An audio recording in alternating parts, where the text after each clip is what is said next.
On PC and mobiles, I will show you in a few moments how to join Critical Strike Discord server. It's the same method on both PC and mobiles. For this, we will open a browser on your PC or mobile. Can be whichever. In my case, I will use Microsoft Edge.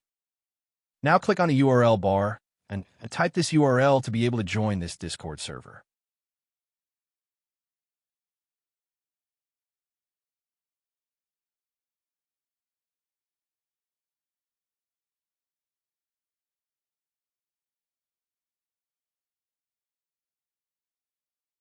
Doing this will automatically start your Discord application if you have it installed.